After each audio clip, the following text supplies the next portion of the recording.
Fala pessoal, sejam bem-vindos mais uma vez ao canal Informa Brasil.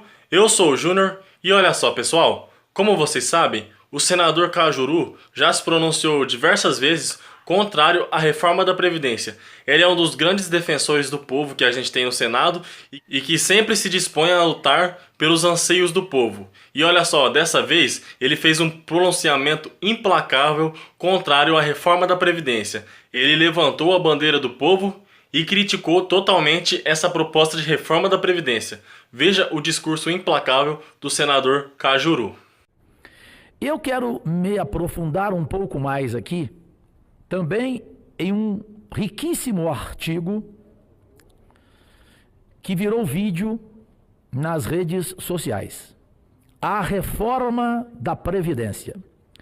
Se você é trabalhador ou trabalhadora, provavelmente é o assunto mais importante da sua vida na atualidade e na vida dos seus filhos e netos.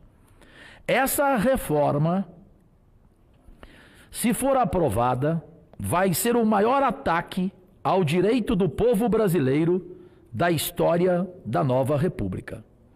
Não é um tema simples, justamente se aproveitando da complexidade do assunto e da ignorância de boa parte do povo, é que os partidários desse absurdo estão por aí espalhando mentiras e desinformações.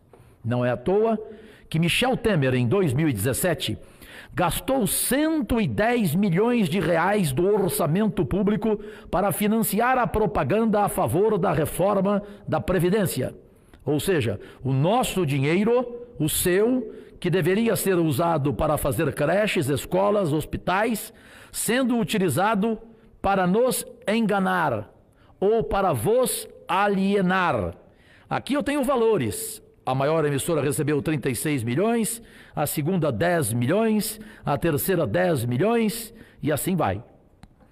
As principais mudanças que se anunciam, caso a reforma seja aqui aprovada e no Congresso Nacional, o aumento da idade mínima para a aposentadoria, a extinção da aposentadoria por tempo de contribuição, a equiparação da idade do tempo de contribuição para homens e mulheres, trabalhadores urbanos e rurais, o estabelecimento de benefícios abaixo do valor do salário mínimo e a mudança do nosso atual modelo previdenciário, do regime de repartição, onde o trabalhador da ativa financia o aposentado da atualidade por um modelo de capitalização, onde o trabalhador cria uma poupança pessoal obrigatória, onde vão sendo depositados valores que depois vão ser utilizados para a sua própria aposentadoria. Ou seja, é o fim do pacto de solidariedade geracional.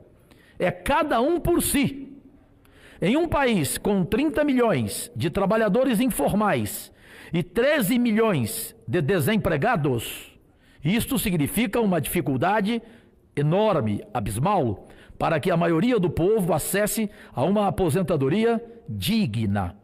Os defensores da reforma alegam que existe um grande rombo na Previdência e da Seguridade Social.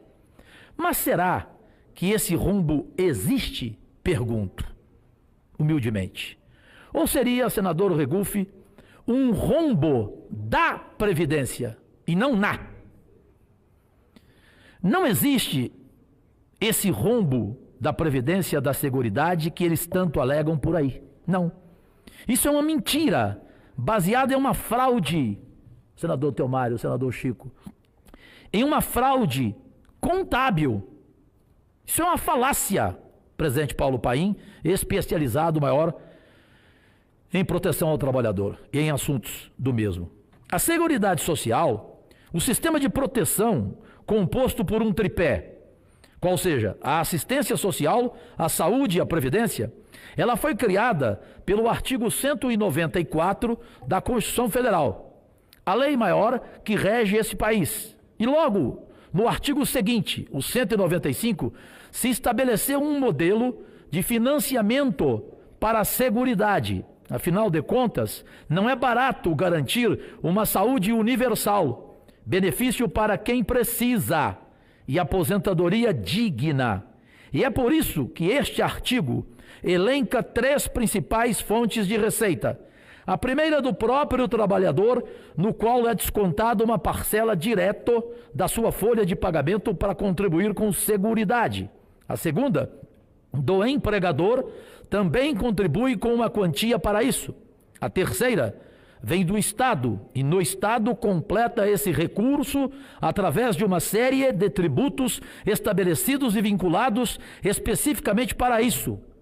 Dou como exemplo COFINS, que é a contribuição para o financiamento da Seguridade Social, que está praticamente embutido em tudo que a gente consome. Outro exemplo, a CSLL, que é a contribuição sobre o lucro líquido das empresas. O PIS, PASEP, receitas de concursos, loterias, etc., entre outras.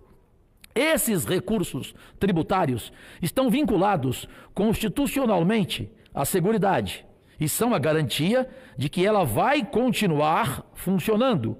E todas essas receitas juntas fizeram com que a Seguridade, até hoje, sempre fosse superavitária e não deficitária, como eles tentam crer e propagar.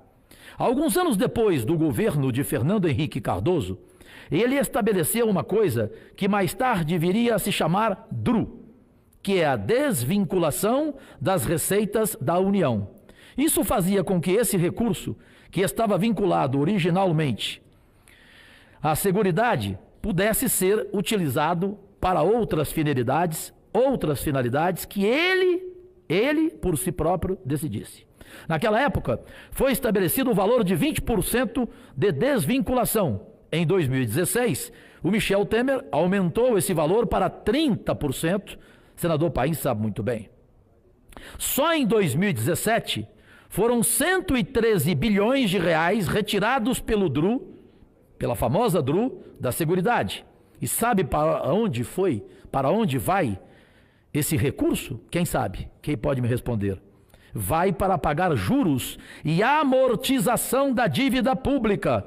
Uma dívida que nunca foi auditada, que já atinge, vossas excelências desta casa, já atinge brasileiros e brasileiras, a casa dos 5 trilhões de reais, de maneira completamente insustentável e obscura, beneficiando um grupo seleto de credores, entre eles os principais bancos, que juntos lucraram em 2018 85 bilhões de reais, ministro Paulo Guedes, para que o povo fique sem direito à saúde, educação, escola e as coisas básicas.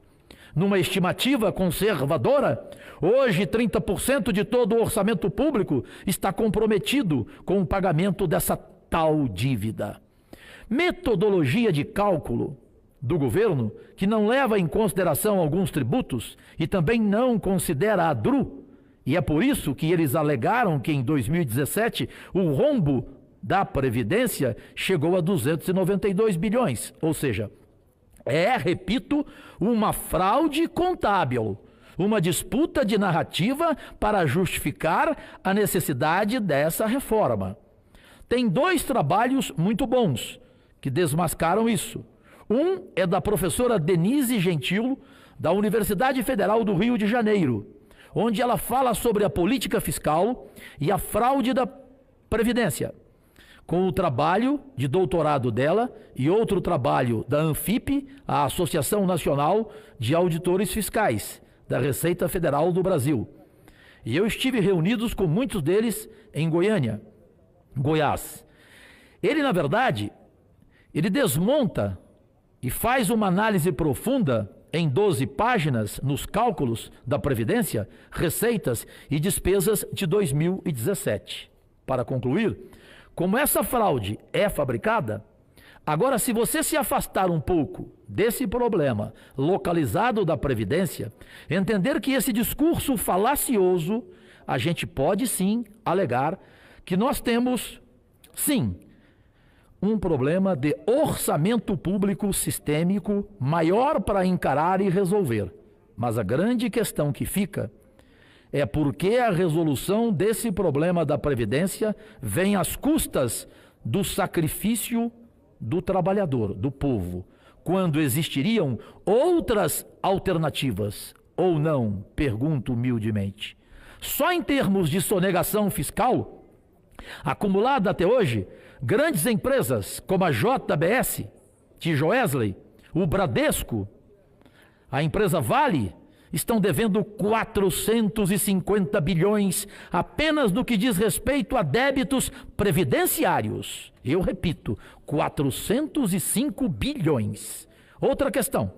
As isenções e renúncias fiscais do governo Temer em 2017 chegaram a 280 bilhões de reais para grandes empresas. Em troca de quê? De supostas gerações de emprego que aparentemente não aconteceram.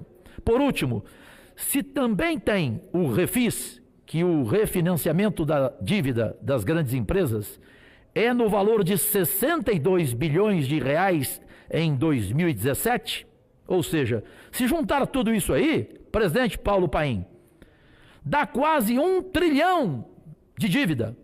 As renúncias / sonegações e refinanciamento das grandes empresas, que sempre são beneficiadas em detrimento da nação, do trabalhador. Essa reforma precisa de fato ser feita, mas que ela seja feita da maneira correta, cobrando quem verdadeiramente deve ser cobrado. Essas palavras, na sua maioria absoluta, não são minhas. São de um sociólogo, educador de São Carlos, em São Paulo, Djalma Neri. Era o que eu tinha que colocar para ampliarmos aqui, de forma em mão dupla, esse debate. Debate entre parlamentares que estão pensando no trabalhador. Lamento ver no Congresso Nacional que ainda tem gente não preocupada com o debate e simplesmente só querendo, de olhos fechados, aprovar a reforma da Previdência que o Palácio para cá enviar. Senador Cajuru, pois não, a parte com prazer. Não é uma parte, eu só queria dizer a Vossa Excelência, como presidente da CPI da Previdência, todos os dados que o senhor coloca aí, eu assino embaixo e concordo. Muito obrigado por ser processado. Exatamente esses aí. Meus cumprimentos a Vossa Excelência. E o certo seria começar por aí mesmo. Primeiro vamos cobrar os grandes devedores. Dá em torno de 600 bilhões no mínimo. 650. Senador Cajuru, me permite uma parte? Evidente.